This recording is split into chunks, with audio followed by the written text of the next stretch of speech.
Anita, how's your mental health? Questionable at all times. You know this. Yeah, how's the mental health of your children? Also a little bit tricky. Can I tell you my experience in trying to find therapists for myself and my kids, Mel? Yes, please. Okay, this is how it goes. You ask around your friends and your family for a referral for somebody who's nearby. You finally find somebody who sounds like they might work for your family. You give them a call and you find out that A, they're not accepting new patients, or B, they have a huge wait list. So you start over again and you ask people if they know anybody who would be a good therapist and a good fit. Finally, you find one, you go and you meet with them and you figure out that you don't actually like them that much. But it's been so much work to find somebody who you can go to in your area that you're kind of stuck with them. Well, do you have any ideas for how to get around this? I do, because guess what? I've actually had some therapists that I have found on my own, which involves what you're saying. Sometimes I remember one time I was like 3 hours in the bathtub on my phone looking through websites. I was such a prune at the end. But I have also had the experience with working with BetterHelp. And it was like, I don't want to say too good to be true, but because it is true, but it's like amazing because I was matched with my therapist within 24 hours. And you didn't have to go through all of that other ridiculous process of trying to find somebody. And here's the cool thing too, is if that person didn't work out for you, you can just switch and say, and it's not like you're committing to another years long search for somebody who you're going to jive with. It's true. And I lucked out, or maybe just BetterHelp is really good at matching people together because I never had to change my therapist. I loved her. Perfect fit for me. And I know that some of our friends have used BetterHelp and they've had to change therapists, and boom, same day, you can change. Easy peasy. You can ghost your therapist. Get a new one. I love this idea. BetterHelp is one of our sponsors. If you use our promo code trybetterhelp.com/WWDN, you get 10% off your first month. And we totally recommend it. Yes. Get some therapy. That's trybetterhelp.com/WWDN. What happened here? Well, that's actually really good. But I'm honestly just noticing that. You guys, we're in the same room right now. Yeah, because Mel had to run away or something. You guys, should we talk about it in a minute? Okay. Not yet. No, because actually what's interesting is it kind of goes along the lines of the episode. Okay. But what's going on with you? I feel like it's been a long time since I've talked to you, so I don't even know. School's out for the summer, so I feel like every day is chaos all day long, and I'm just trying to figure out my life and how to contain the chaos all the time. Yeah, I really have not seen you. I know. I don't even know what day of the week today? it is. Yeah. Monday? Yeah. Yes. And again, normally we try to get these out on Mondays, but since I have been life-threatened, what do we call this? Ugh. Okay, I'm just going to say it. Okay. All right, everybody. You know that I have alluded to some things in the past where I can't really give details. I'm not going to give all the details here, but here's what I'm going to say. And this also goes along the lines of certain things that our guest today in the episode has faced. Not specifically, but in a way of personal safety. So, unfortunately, several weeks ago, somebody... Stop laughing. I know. Okay. I know, it's the worst. The wall. You guys, sometimes you're like, it would be great if it could just stop, the trauma could stop at me being a widow. Right? Right, Anita? Yes, because then I start laughing. It's okay. I think I need you to laugh because it's been so serious. Right? It would be great if widow, that's like the pinnacle of trauma. If it was one and done. If you could say that was your thing and then you can move on and never have to deal with anything hard again. Yeah. Or I mean, that hard. Right. Well, then I was like, oh, it would be really cool. Like, I know my parents will die eventually, but it would be cool if, like, widowhood and my dad dying weren't so close together. And then it would have been really cool if widowhood and my dad dying and being cheated on by the first person I decided to date after death would have happened. That's all okay. Fine. We learned coping skills. I'm really good at going to EMDR. And then, just when I thought things were looking up, I had a really great month in April, you guys. It was the best. Like, so much good that I was even able to, like, start reaching out to friends and thinking about things other than purely surviving. And then... Wah,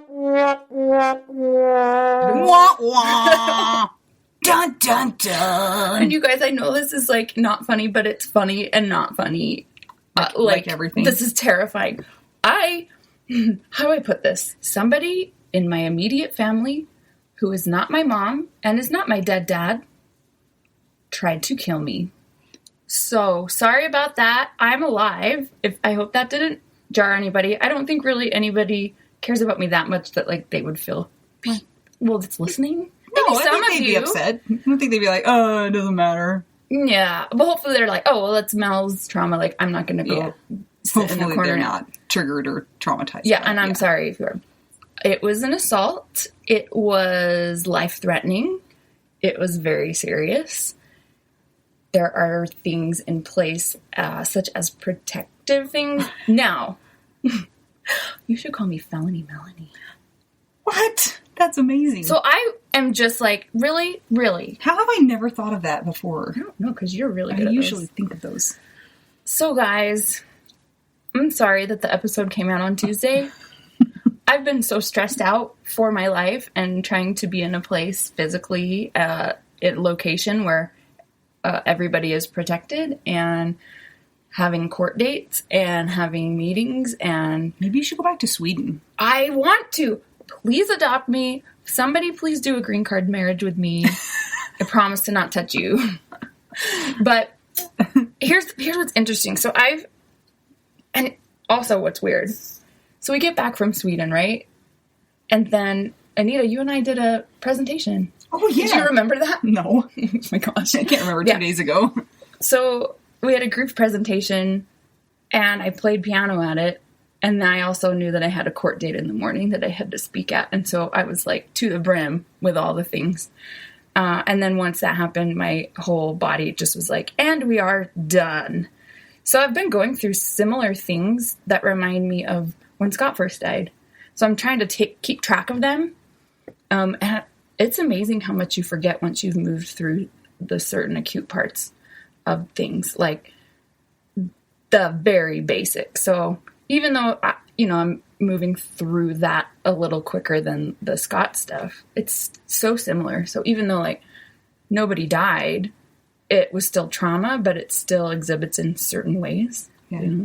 Like eating and drinking. And, I have energy for 1 hour right now. And now I'm going back to bed. And I'm so glad that I know that from grief and death, because I think if I didn't, I'd be like, okay, yes, I'm okay. And I've had such a great hour. And now here I go, full force. Just kidding, crash. And I remember that just brought a lot of, like, you feel like you've been knocked back 10 steps. So for those who are grieving their person or in stressful situations and your energy is coming and going and it's wonky and all over the place, remember that that's normal. I've had to remind myself that it's normal, even though we talked to everybody about this and we've been through it. And you'd think after all the trauma, I would remember it, but I still have to remind myself. So the episode today is going to deal with forms of assault and in our guest case, rape. So trigger warning there. Yeah. As I edited it, I tried to make sure that there was the least amount of triggering details possible with respect to our listeners, and also wanting to have Tiffany tell her story so that we can understand, what was going on. So, yeah. This is a hard one to listen to. So just take care if you don't think you're in a good place to listen to a story that's got trauma on top of trauma, Yeah. In kind of really terrible ways. So, yeah. ugh. And you can always revisit this later, or you never have to. Yeah, it's true. It's true. But I want to say thank you to Tiffany, because this wasn't an easy thing to open up about either.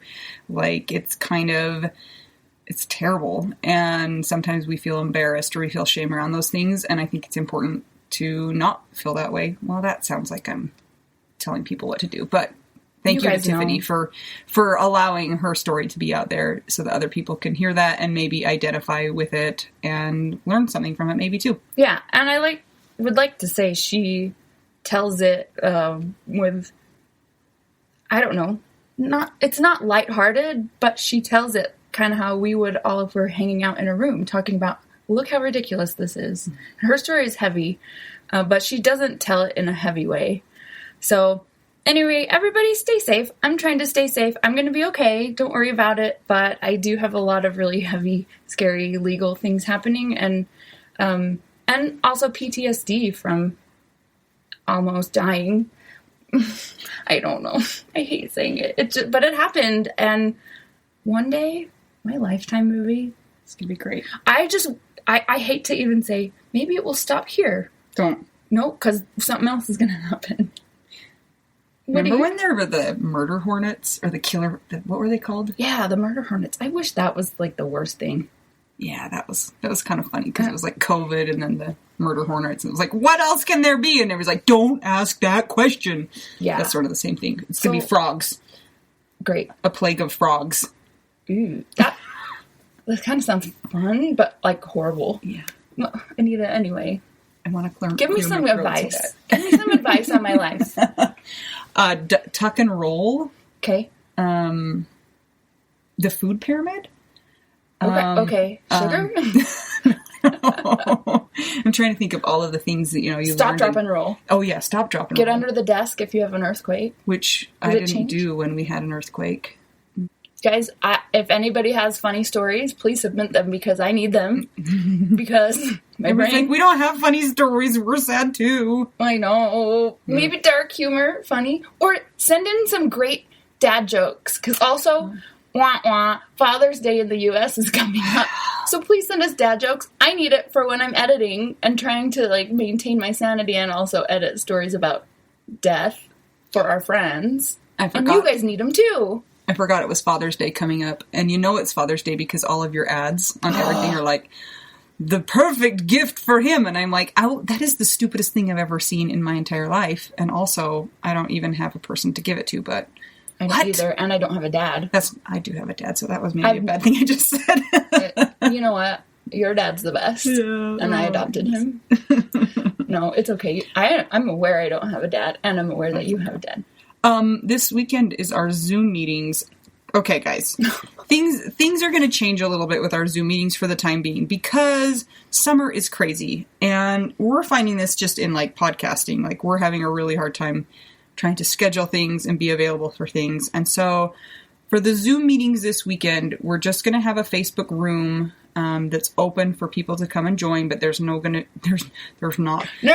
be no formal host or any format to it. It's just going to be come and be polite and be on your best behavior and come and chat with your fellow grievers, and hopefully it will be still a really great experience for everybody, and that everybody can be adults and not need a room monitor or something. Yeah. So don't be dicks to each other. You can find those links. It will be in the Widow Wives Club. And speaking of the Widow Wives Club, come be in it unless you're a murderer, and then don't. But everybody else is welcome. That did happen, but we digress. I think everybody in other widow clubs knows about it, but we're keeping quiet about that too. We're so secretive. Well, I just feel like we don't have the details, so we don't know anything. Yeah. So we can't. Anyway, it's on Facebook. Make sure you answer all the questions. Let me tell you guys something. We decline probably everyone. 2/3 of the people that try and get into the Widow Wives Club. Not because we're gatekeeping grief. Not because we're jerks, but because we're trying to protect the people who are already in the group. So if you want to be in the club, you have to submit all the information that we ask for. And it also means that you will be protected once you're in there as well. So that's all. Hear ye, hear ye. 3 cheers, Anita! That was my gavel on the desk. All right. Well, I think we can do the episode, can we? I guess, but what if they want to buy us tacos? Oh, yeah. Buymeacoffee.com/widow we do now. We need some help keeping the podcast going, y'alls. So we appreciate those of you who have contributed so far. And if you find that the podcast is helpful, please consider making a donation. Sorry to be those people, but We have to. I mean, you get this for free. Yeah. It's a lot of work. And we love you. Most of you. Except the murderers. Okay, go to patreon.com/WWDN if you want to become a patron. That's a recurring donation that helps keep the podcast going. And you guys, I'm not joking when I say we couldn't do it if we didn't have patrons. So that's what keeps the podcast going. We also enjoy the tacos. And the very least, give us a rating and review on Apple Podcasts or Spotify. There you go. So enjoy the episode. Thanks again to Tiffany. And we will do the Patreon shout out next week. I'm Anita. I'm Mel. We are two young widows. One of us is fine. One of us is not fine. And we're all just trying to figure out, widow, We do. No! Help me! You need somebody to buy you Laffy Taffies. Guys, not buy me tacos. Laffy Taffies. Okay, thanks, bye.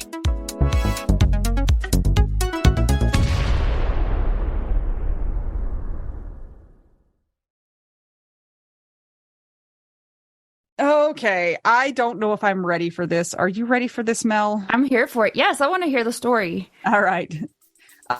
Should we let our guest introduce herself? Who are you? Tell us who you are.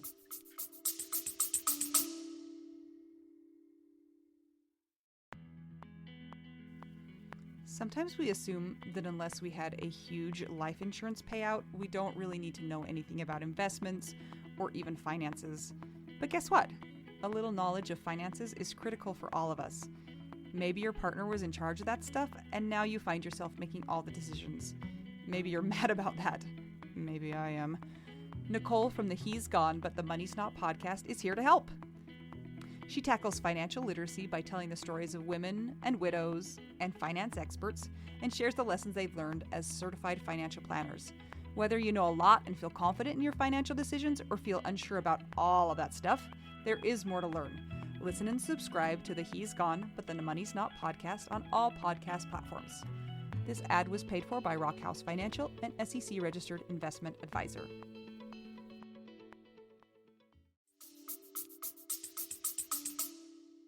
My name is Tiffany Skelton, and I've actually been friends with Anita for, what's it been, like a year-ish? Wait, you guys know each other? Through the interwebs.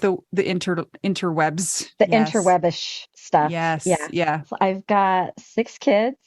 I know. 20, right now they're between 21 and 11. When my husband died, the youngest was 9 and the oldest was 18. Okay. So I've got a 2 good years span. ago? Yeah. Like 2, not quite 2.5, but yeah, Okay. 2 years. And tell everybody where you live, unless you don't want to. Oh, no, it's fine. I live in Bountiful, Utah, and I work right now as a hospice chaplain and for a hospice company, and I've been doing that for about a year and a half. Tiffany, let's get to your widowhood story first, because there's actually more that we want to talk to you about, which is kind of weird, but let's just get that let's get that established, and then we can keep going. Awesome. So my husband and I were married for about 20 years when he passed. He dealt with a lot of pain and a lot of pain issues. He had some autoimmune diseases, some that were common, some not so common. But he also had a lot of emotional health issues. Those he'd struggled with his whole life. His physical health kind of started tanking about 5 years after we got married.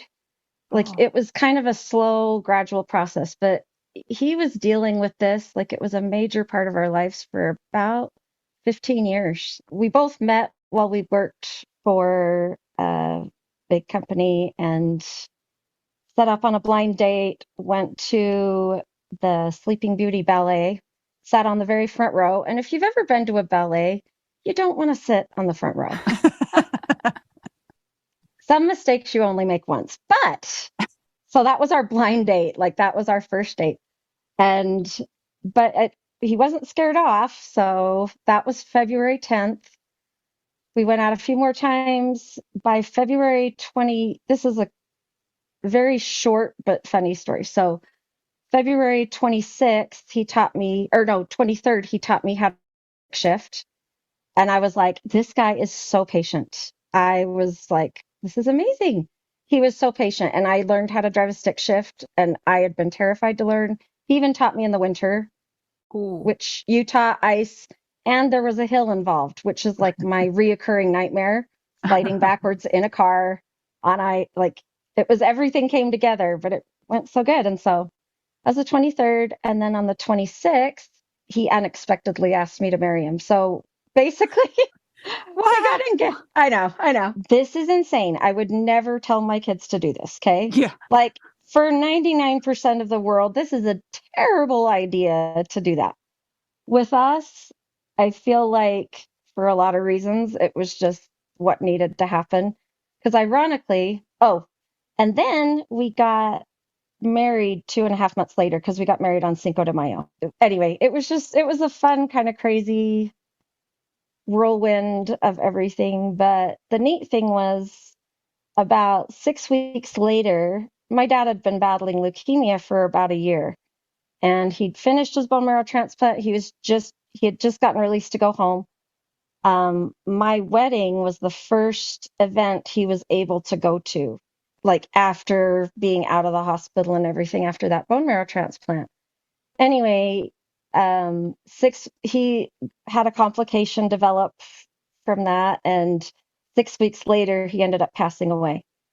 And so if we would have like delayed it at all, like, and I'm the oldest, so I was the only one he was able to see get married. So it was just, not that that's a great reason to get married, is just so your dad can see it. But there were so many little things, way too many to go into, that just too many coincidences to be a coincidence. And so it was great. And we had kind of a crazy ride. The time we were married, he ended up putting himself through, or we, me included, put himself through 3 degrees.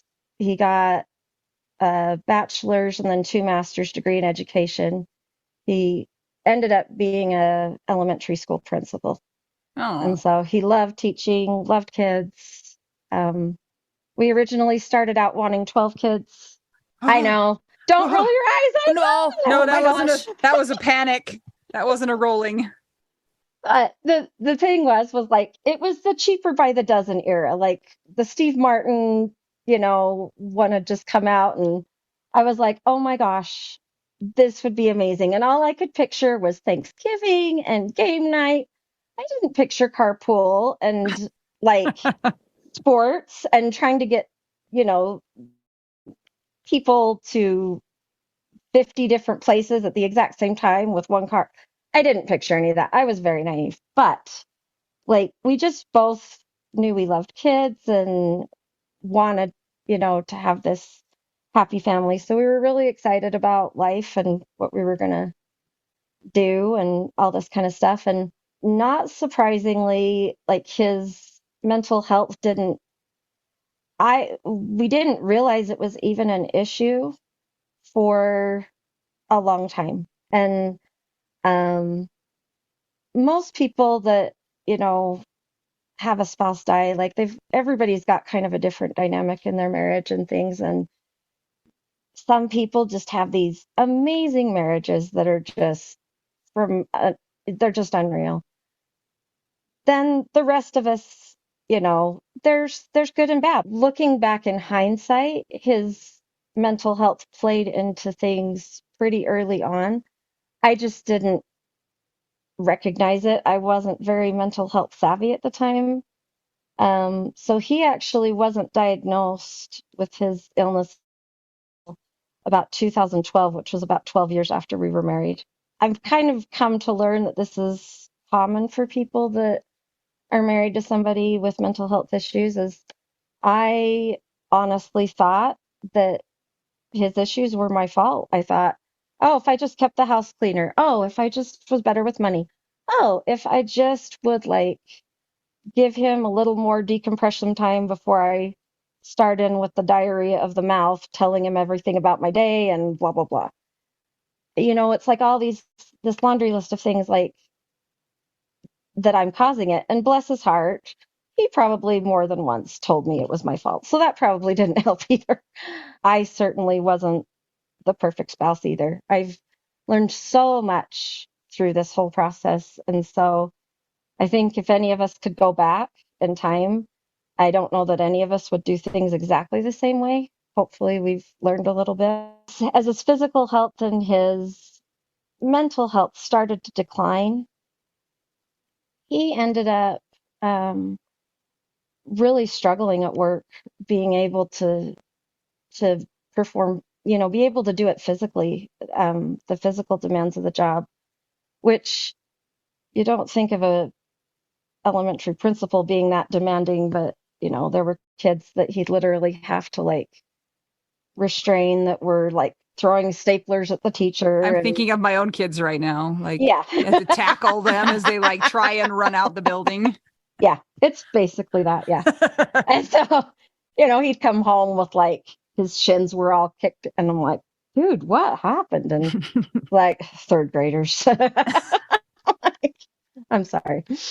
So, but it just became more and more difficult. And so at one point he took a leave of absence from work, went on a short-term disability. There's a lot that I'm leaving out. So, but at one point we were able to do this fundraiser and go get this not experimental, but go to this program for it was called the Pain Rehabilitation Clinic down at the Mayo Clinic in Jacksonville, Florida. And if you can imagine, which I think you guys can because you have good imaginations, and Anita, you're kind of living this. So, but it was the middle of the summer. This program was 6 weeks. The program is only from 8 to 5. So we had to find housing for the other part. Our kids really couldn't be there because this was going to be hard on them. So I had to find a place for all 6 kids for all 6 weeks for the whole summer. And if I know your kids are perfect, but mine, like that, we're both laughing. It's yeah, fine. I'm like, wait. But we're both laughing. But that's a lot to ask somebody, especially during their summer. And so logistically, it was like a huge undertaking to like get the kids to places where they could be, but still be able to, be together so they weren't, and just the kind of coming back and forth, and so that they were all safe, all taken care of, got where they needed to be. It was kind of intense. And then coordinating that, I fought for like a year and a half to get them into this program with insurance and things. And so it was kind of a big deal. We got there, and one of the things they told us is, he needs to be in a good place emotionally to do this program. And so we're like, okay. And he was in the best place he could be at that point of his life. But, he had bipolar, borderline personality, OCD, major depressive disorder. You can only be so healthy. I mean, he was in a stable position, but it is what it is too. And so we just kind of hope for the best. But as he went through this program, it kind of going off of some of the medications which they have you do, which is part of the program, kind of triggered a mania in him. And so at day 10, he was just like, I can't do it. I've got to go home. He stayed up for probably 36 hours straight and just begging me to take him home. And I'm like, we've got to finish this. We are so invested. He's like, I can't do it. And and I mention that because that was one of the moments, like, I think everybody loses their person in a different way. But for those it's kind of a long process.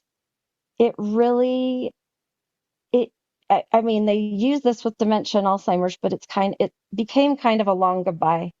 And I remember that was kind of a pivotal moment where I realized he wasn't the him that he was when I married him. And in that moment, he couldn't see he literally couldn't see outside of himself how it was going to affect anyone else. all I could see was in that moment. And it was a rough go there for a while because I was like, this was so many people had helped us to get out there. And it was such a big sacrifice for so many people. And then to have him just kind of give up on it was frustrating.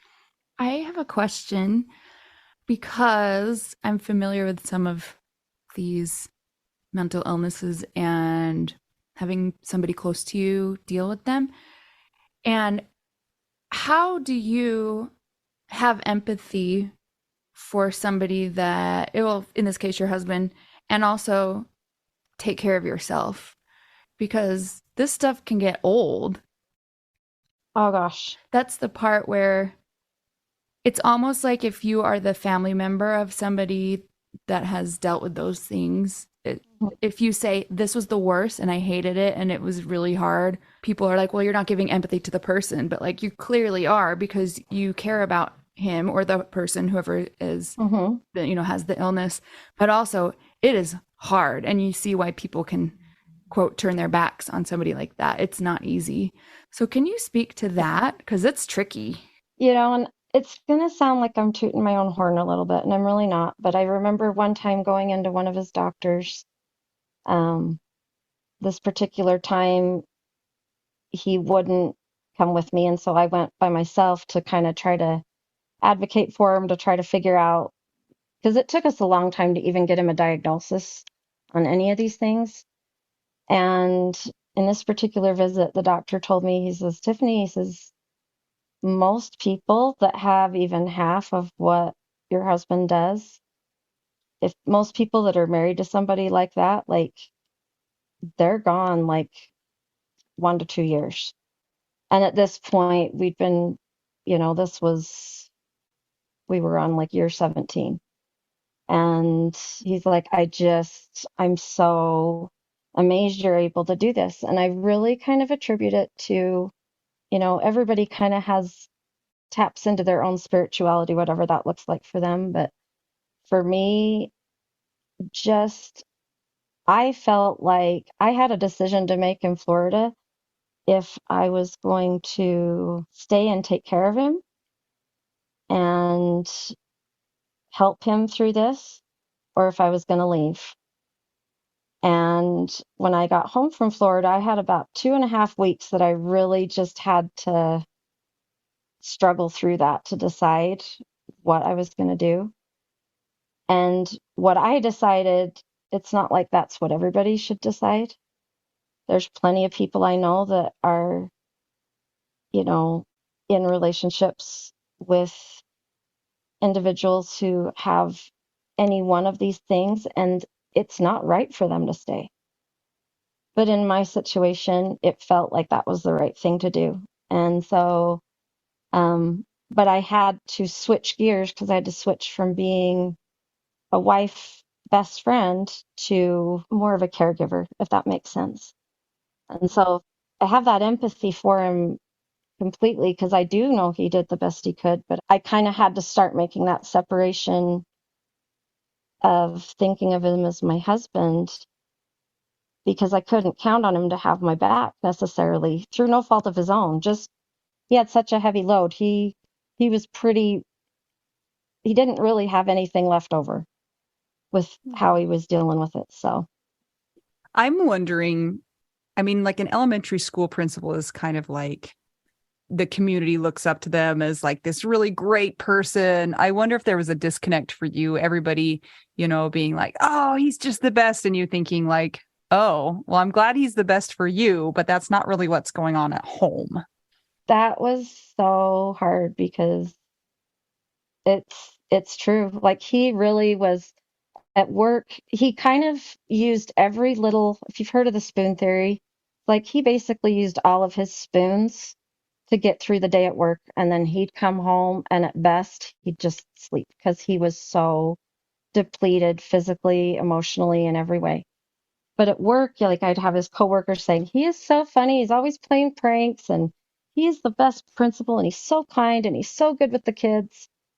And there were like periods of time, like long periods, years, where he rarely interacted with my kids. And he was the best dad. This wasn't a guy that was like apathetic to his own children. It was just, he put it all into the career and there just wasn't anything left. And so I just kind of had to, oh, that's great. Like, you're right. He is so awesome. And it's kind of funny how, like, after a while, I was really good at doing that and kind of just playing the part, not being fake, but just kind of just to protect his image, if you will.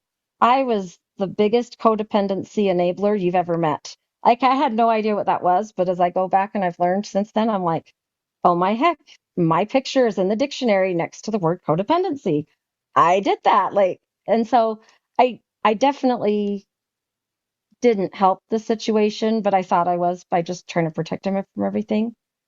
But it was really tough to just know he was this persona at work and he was so different at home. Okay, Tiffany, what happened? How did this go down? Some people have kind of a Hallmark story, right? And then some people have more of a Lifetime channel appropriate story. And like, my story would probably be rejected by Lifetime because it's like, that's just too many things. It doesn't happen to anybody. And so anyway, so just know I'm not like looking for whatever. It's just it's the way it ended up. But um he ended up having to go on disability permanently in 2019. And he really was just tanking. The blessing in that ended up being when COVID hit, we were all home, all together, all of us.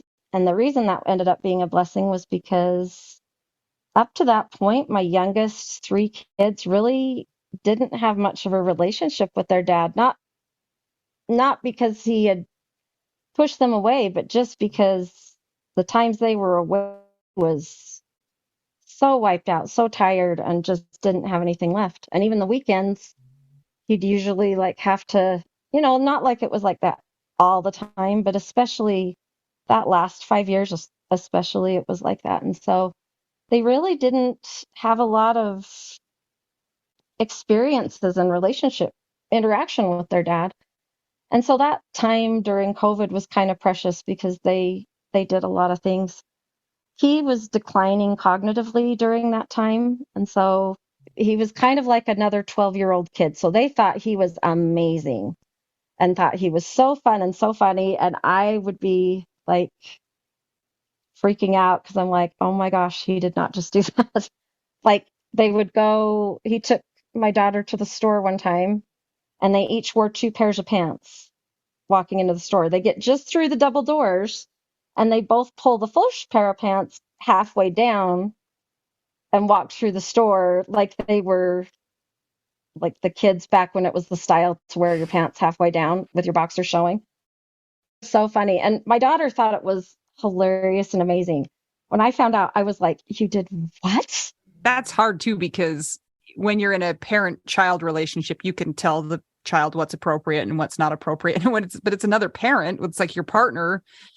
It's not like you can be like, that's not appropriate, because that's not, your relationship isn't to explain what is or isn't appropriate to your spouse. And kind of going back to what Mel said, like, as we went through this, like that disconnect that I started to have up until that point, into COVID, I really had been able to still just, I kind of took things in stride, like it didn't really bother me. I wasn't burned out really. I mean, it was hard. You'd have hard days. But when that started happening, I noticed myself getting more and more burned out with him. It was the 25th of September. It was my daughter's 11th birthday. I'd like brought up something about how to work this problem that we were having with one of our kids and trying to kind of discuss it. And again, it says a lot to the cognitive decline he was having and everything, but he took it 100% as an attack and just was totally on the defense. And was just like, you're saying I'm a bad dad, da, da, da. And I'm like, I'm not, I promise. Like, I just want to talk this through. Anyway, so at like 11:30 in the morning, I'm like, okay, let's table this. I'll talk to you. We'll talk about it tonight. I know you're doing your best. I just want to figure this out. And he was still talking when I walked out. Like I feel bad, but he like wasn't taking a breath. He just kept talking and talking. And so I left at like 12:30. I texted him. I'm like, I really am sorry I had to leave. Like, and I know you're doing your best. I really do. I wish you didn't get so defensive. And he said, well, I'm glad you called. He talked about dying a lot, not like suicide, but like just wanting to not be in so much pain, whether it was emotionally or physically. He talked about it almost daily. And he said and this was something that I said to him often, but he texted back. He says, yeah, it would be sad if I made a permanent decision over a temporary situation. So then I got kind of irritated because I'm like, he's throwing my nose in what I'm telling you. So I just kind of like, okay, I'm just going to ignore it. I was in the middle of work. So I'm like, I'll check back later. I texted him back a little bit later and he didn't, like an hour later at like 1:30, and he didn't respond. I thought, well, that's weird. My kids texted me throughout the day and they're like, Dad hasn't come out of his room all day. And for him, it wasn't unusual for him to sleep all day, but he'd usually like at least respond by a text or at least come out for a minute for a treat or something. And this day he didn't. And so my kids at like 2:30 had gone, our bedroom's on like a ground level. So they'd walked outside and could look in the window and he just looked like he was sleeping. And so they were like, oh, okay. But two of my kids had kind of a bad feeling, but they just kind of ignored it like you do. We had a surprise birthday party planned for my 11-year-old that night at 6:30. So got off work at 5. I texted the kids. They're like, he still hasn't come out of his room. And I'm like, okay, I'll take care of it when I get home. Don't worry about it. And I remember there was a lot of things I did, but I remember distinctly I called my sister and said, she's like, do you need anything? And I says, well, I was seriously joking, but it's haunted me since then. But I said, I'm halfway expecting to find Brian dead when I go home, but hopefully not. He's just probably having a rough day or something.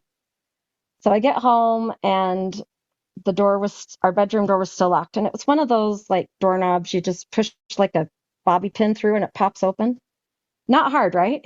I have no idea why to this day. Like it's the easiest thing to unlock, but my kids did not open that door all day. And I'm so, so, so, so grateful. But anyway, so I'm like, okay, you guys run to the store really quick, go get the last couple of things for the birthday, and I'll go check on Dad, and then we'll do birthday stuff. So I popped the lock and I go in, I shut the door behind me, and as soon as I walked in, like I could tell he'd been gone for a few hours. This was like at 5:00. I remember when I opened the door, when I first walked out of the room, I had told my daughter, my 16-year-old, I think she was 16, I said, okay, if I ever tell you to take the kids to the park, you load the kids up in the van, you take them to the park, you don't ask any questions because it means I've got to take care of something with Dad and I don't want them to have to be around to see it. And so, and this had been like 3 weeks before. And so she's like, okay. So I walk out and I was like, I'd been bawling, but I put this like really fake, probably freaky smile on my face. I'm like, hey, Leah, can you go take your brothers and sisters to the park? And she just started screaming. Oh. And just started bawling. And I'm like, this is not working how I planned.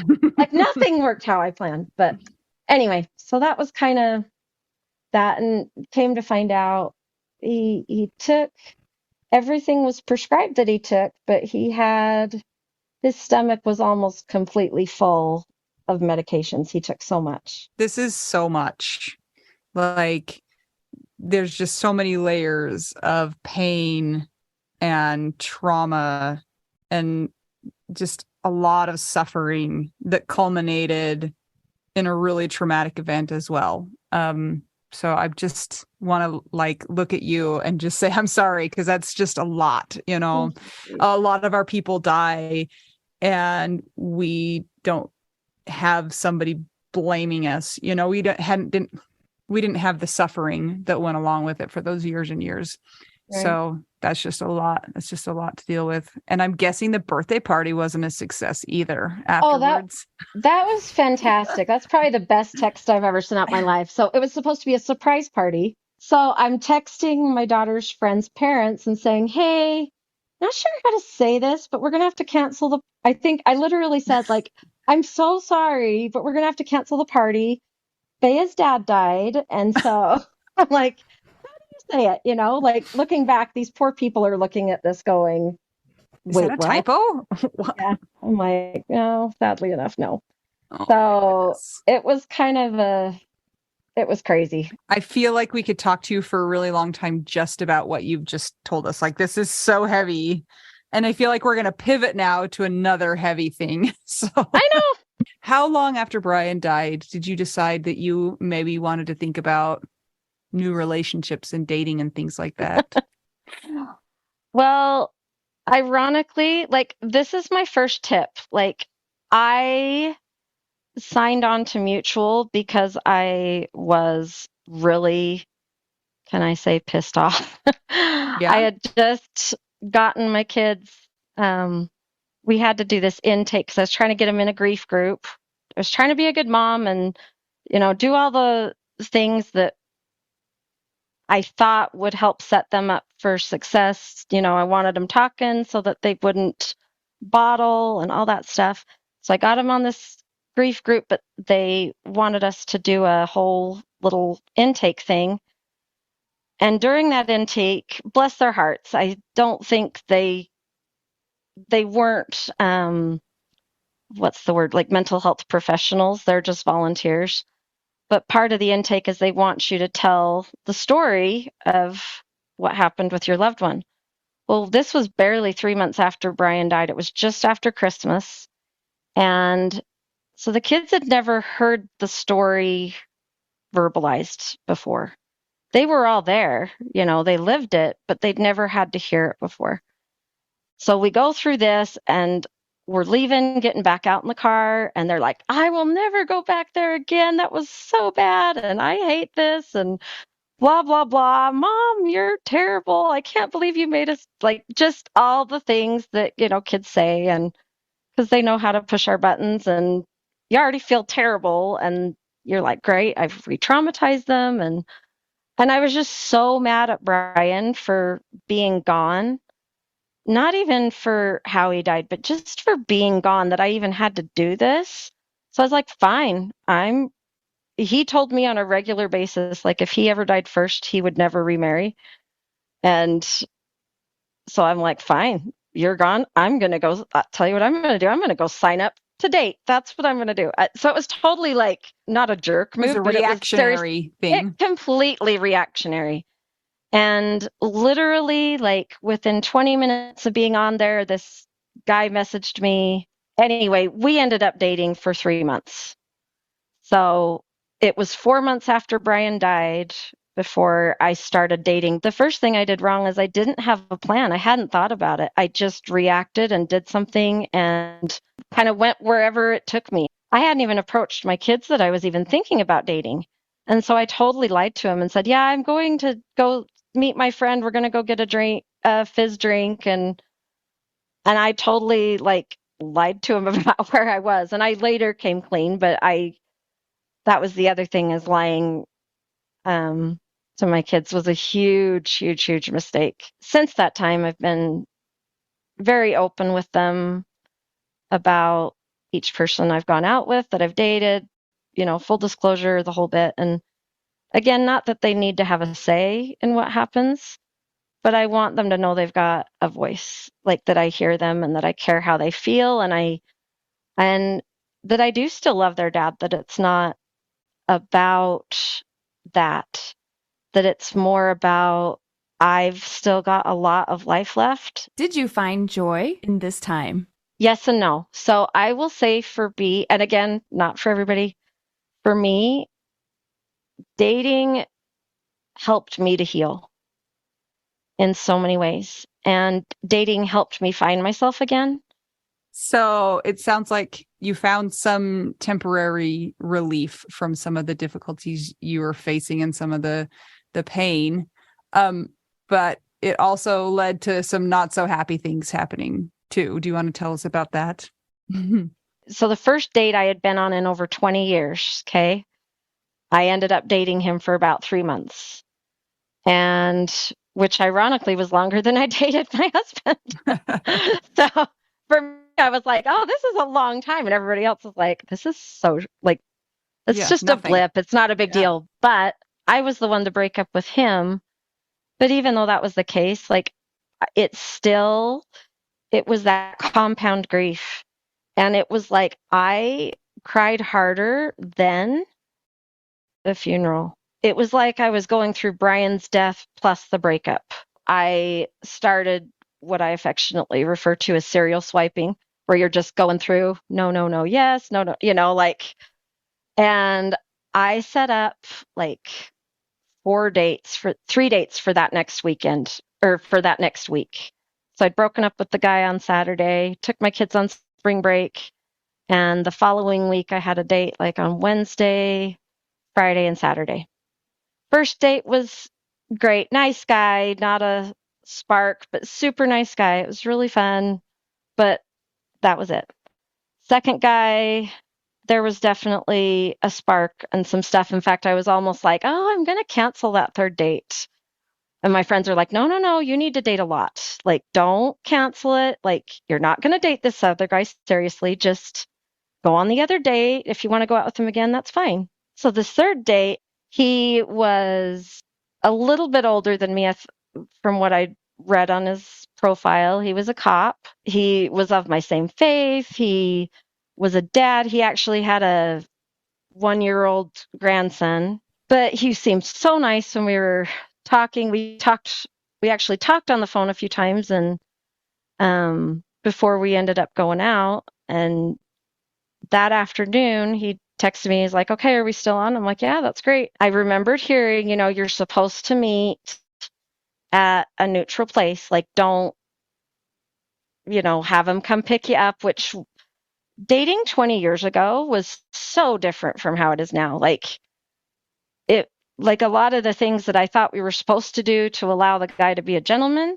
like now all of a sudden it's unsafe. And so it's like, so I'm thinking, yeah, It's opposite so now. I'm thinking I'm being super smart by saying, okay, well, let's meet at this place and then we'll, go to dinner, whatever, I can follow you and all that.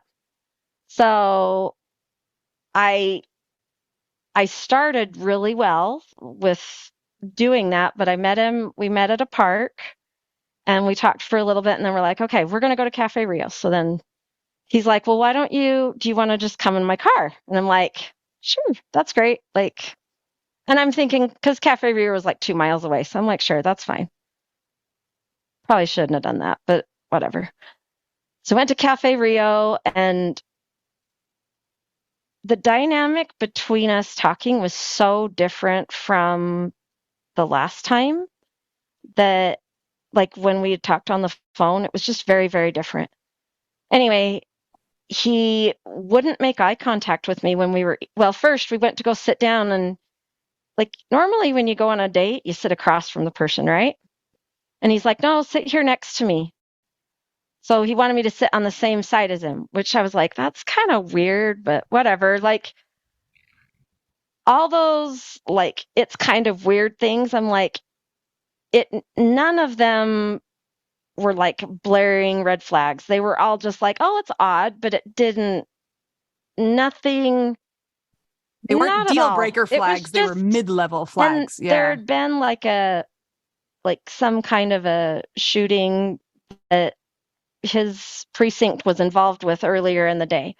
So I attributed most of his behavior to just being shook up by that. Like, he wasn't there, but he had friends that were. And so I just kind of figured that's what it was. And he was talking at me. Like, he wasn't asking me any, like, on the phone, he would ask me questions like, wanting to know about me, different things, asking me stuff, none of that. Like he was just talking and telling me about like his divorce, and which he'd already told me about, but that was the other weird thing, is he told me a second time. Like kind of went through the story again. I'm like, cool. And so I just listened, and that's what I did most of the time, is I just listened. I'm like, this is really weird, but I'm like, okay, whatever. I'll just, he needs to talk, obviously. So we did that, and then got through dinner, and he's like, well, let's go get across the parking lot, there was a Wendy's, so let's go get a Frosty. Okay, fine. So got a Frosty. He's like, well, let's go back and eat it at the park. Okay. So we went back and we talked for another 2 hours, probably, or another hour and a half, and it was still light outside at this point. The conversation was odd just because, again, he wasn't looking at me. It wasn't a reciprocal versus what I'm doing to you guys right now, like just talking at them without getting anything back. Again, I just kind of wrote it off being this traumatic event he'd had that day. And so he's like, well, he says, it's still early. Do you want to go see a movie? And I'm like, sure. And that was how he worded it. He says, do you want to go see a movie? And so, like, when I think of seeing a movie, you think going to a theater, right? So I'm like, sure. And he says, okay, well, just follow me. I started following him in the car. We drove for a few minutes, and I finally realized, like, oh, I bet you we're going to his house. I wasn't super worried at this point because he told me his son was there. And we got to his exit finally, and we took off, and I pulled in behind him and like, let's watch a comedy. Let's pick a movie. And so he picked some movie. There's a lot more creepy things I'm leaving out, but he wasn't laughing. Like, it was somewhat funny. It wasn't hilarious, but it was somewhat funny. But he just was deadpan. Again, not looking at me, not anything. I wasn't, at this point, like, I wasn't holding his hand, nothing. Then he kind of reached over and like hooked my pinky with his pinky. All of a sudden, just completely out of the blue, like the movie's still on, he leans over and just starts kissing me, like 0 to 60. In my head, I'm going, what is going on? Like, I was so taken back. I just froze. It was about a 2.5 hours of him doing his thing. And I hadn't ever been with anybody but my husband. Like, so this was so just out of my league as far as what to deal with. Were you able to, I mean, obviously you got away from him. You're talking to us and you're alive, but like, how did you exit that situation?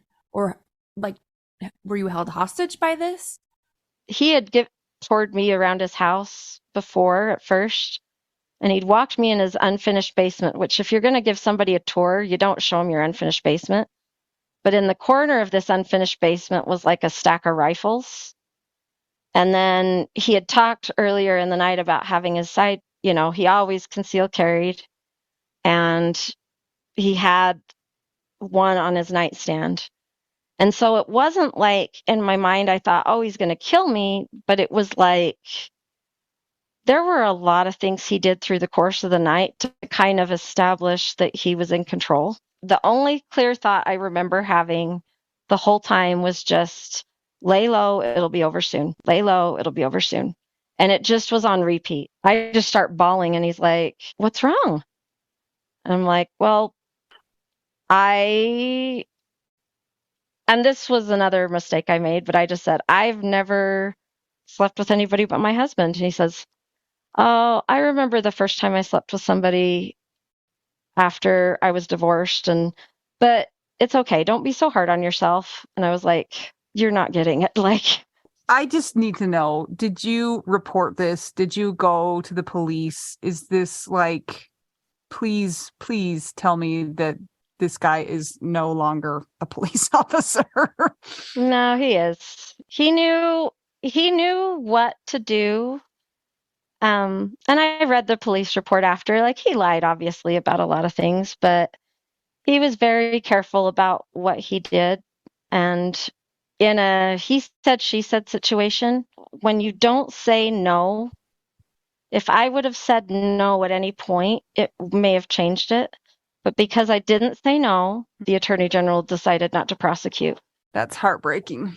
But you also didn't say yes. So that's what's an interesting discussion about this, you know, and the overall overarching subject of sexual assault and consent and everything. So I'm so sorry that this happened, and it's unfortunately common that this happens to people. Thanks for sharing. I know it sucks and it's hard, and this is like a traumatic thing, but it's really interesting to see just the use of one word and what it can do. Tiffany, I'm just listening to your whole story. I feel like you got really good at tamping down your gut and saying like, oh no, it's because of this. Oh no, it's because of this. Explaining away why what you thought didn't matter and why what the other person was doing was acceptable. And it sounds like you kind of were trained in that for a long time through your marriage. And then this happens in this situation. And it's just like, you did the same thing. It's like, oh no, it's because of this. You explained it away so many times. And also not uncommon. The detective that investigated, she really validated me, because she really was like, people like this know how to play the game. You know, that whole process of having it investigated and all that kind of stuff, like, that's pretty intrusive. And I wasn't prepared at all for what that would be like either. But I also was pretty committed. Like, I didn't want this to happen to somebody else. And I was pretty sure with how Smoothie was that it had happened before. And I was even more sure it would probably happen again. He didn't get in trouble criminally, but I then went and filed a complaint with his superiors. And so and again, it was the same kind of thing. There wasn't the burden of proof that he actually did it, but it went on his track record. His supervisor said, you know what, it's not that I don't believe you, because I honestly do. It's just I have to be able to prove that it actually happened in order to be able to reprimand him. But he put him through like a anger management course and made him take a couple 100 hours of mental health training and some different things. It wasn't enough by any means, but it was enough that at least he knew that, you know, these other people may not have said anything to him, because he'd never had any other complaints before about him. But he knew that I said something. He knew I stood up, and he knew that I didn't just stop when nothing happened with criminally.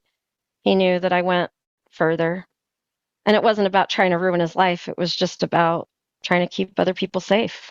What tips would you give to other people to avoid this situation? And I don't ever want to put the burden on you, right? Like, it's not your fault that this happened. But do you have any tips for people to maybe avoid being in the same situation or having the same terrible thing happen? The first thing is, when you get to that place, like whether it's 4 months or it's 4 years or it's 40 years after, you know, you lose your person, before jumping into dating, like, really don't freak yourself out don't overthink it, but have a plan. Like, it's not like it used to be. You know, you don't have him go to your house. You don't go in his car with him. You don't let him have control over when you can leave and when you can't. Not until you know him a lot better and you're more comfortable. Those kinds of things. You never, ever, ever go to his house, you know, especially if there's nobody else there that you know, and especially where it's more of an acquaintance situation. Like, that was our first time in-person meeting. So, I mean, I have a laundry list of things I did wrong, but measuring it against how dating was, you know, when I was in my 20s, I thought I was actually being pretty safe. The other thing is, don't be afraid. Like, even if you freeze, I kind of was made to feel by the attorney and some others, you know, that because I said nothing, because I froze, that I was saying yes, when in reality it's freeze, fight, flight, or fawn. And fawn is where you just, you're not totally frozen, but you're just like, no, you're You're not just making kind of waves. laying low and just getting through it so that you don't have any problems. There's not a wrong thing. You might not react the way that you think you're going to. And don't be hard on yourself, but just unfortunately kind of imagine yourself in that situation and even just visualize yourself saying no or how you would do it because nothing like that was ever going to happen to me, like, and the other thing is when I learned this later, but when somebody's going to do something like that, they kind of go through this process of depersonalizing you. It's like, when you watch the Disney movies and the animals that are going to get eaten don't have cartoon eyes. They're just like black, solid black. So they're the expendables in the Disney Mm-hmm. movie, right? It's kind of the same thing. They take away they dehumanize you. So you become an object, not a person, and wasn't making eye contact with me. The fact that he was talking about all the reasons why his ex-wife had wronged him and all these different things, like he was basically giving me a list of all the reasons justifying what he was about to do. The fact that he wasn't reacting to this comedy and all this stuff. Like there were a lot of signs that I should have picked up on throughout the night that I didn't. Looking back, that I'm like, holy cow, it was obvious, but I just didn't see it. And so pay attention to your gut. That's a good one. It's so easy to blame ourselves if we don't see the flags. Like that's a lot of shame for us. And the reality at the end of the day is that person made the decision to assault you. But a lot of the burden falls upon the victim, and we also, like as females or it can be males too, go through sometimes this process of second guessing ourselves. So I'm so grateful that you're sharing these things because again, it's common, unfortunately. And I think in conversations like with women and victims, we've heard more conversations about not blaming the victim. Thank goodness. But that doesn't mean that the judicial system is always going to see things that way. This is going to be a long work in progress, but every little bit counts, and every story and every experience and every tip is going to help. So we want to thank you so much for sharing your story. It's hard stuff. And my gosh, being assaulted on top of being a widow, I'm so sorry. I'm just so sorry. You know what's cool though? Like, I really have to say, like, this whole thing about like it's not blaming the victim. I think that's like really good. It's really important. But the bigger thing is if you figure out, like, if people can look at my situation and say, oh yeah, like that's wrong. Like the point is to not blame the victim, but the point is to say, okay, what in this situation, what did the victim do that what could she have done differently that maybe could have led to a different outcome? Not that it was my fault, not that I asked for it, none of that stuff, because I know I didn't. I know I didn't. I know this was him. This was his deal. This was his issues. He's not happy with himself, and so he takes it out on every woman that he goes out with. I get that. But if other people can take what happened to me and my choices and say, okay, this is how I could do it different, and they're able to avoid a similar situation because of this and me, going through what I did, then it's so worth it. Like that's why I don't shy away from telling my story. Yeah, I think this is one of those and moments where it's like you're not at fault and there are lessons that we can learn.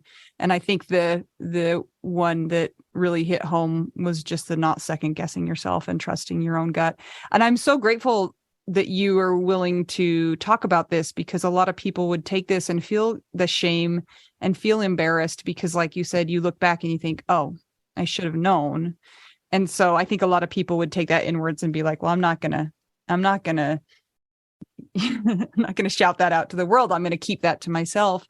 But I do think it is helpful when we talk about the stories and when we're honest about it, because it does increase the education, and hopefully also at some point in time, it also increases the accountability that happens afterwards.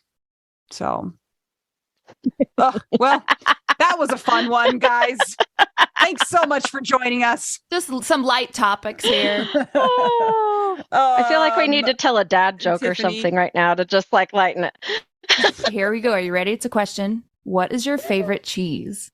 Can I do a combination? Yes, absolutely. You deserve it after all that. I think so. Like, it's definitely Havarti Gouda. Like, there's something about, yes, like a melted cheese sandwich with Havarti and Gouda is like heaven. It's so good.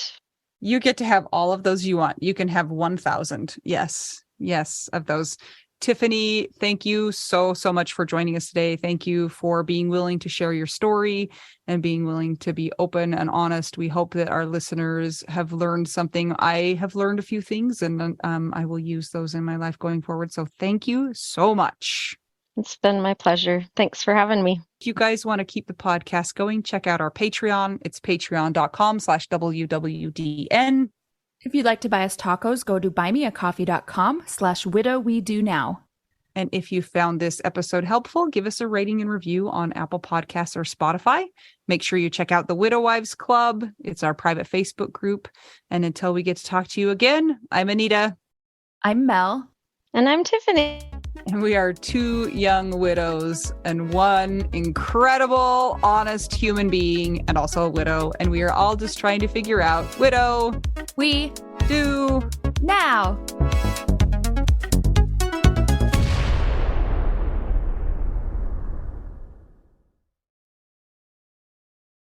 This is my favorite thing to discuss with you. tell me, what is it? One of my favorite things. I do enjoy tacos and cheese and dogs. This is about how you cannot pay hundreds and hundreds of dollars for a phone plan, especially when you're a widow, your person is dead, you might have kids, you might need another option, and you just want your phone to work, you want unlimited texting and service, and you want it to be like $25 a month. It blows my mind that they have plans that start at $15 a month. That is so cheap. And the cool thing is it uses other 5G networks, and so you don't have to pay extra for that, and you still get great service. Yep, Anita and I have traveled all over, and I have used my phone. So I highly recommend it, and my mom's even on it. When my dad died, we put his phone down to the cheapest plan, which is $15 a month. And I think my mom's on the $20 a month plan, and it's so worth it. It's so much cheaper than what we were all paying before. So I highly recommend it if you're on a budget or not. Who cares? Ryan Reynolds is in charge of the company, and they send you free stickers with Ryan Reynolds temporary tattoos. It's kind of the best. So if somebody wants to sign up, what can they do, Anita? Go to trymintmobile.com/WWDN. Seriously, you guys, such a great idea. Save yourself some money. And if you're worried about losing data or having any changes with your phone, not going to happen. They walk you through it. Everything's fine. It's the easiest process of all time. Again, that's trymintmobile.com/WWDN.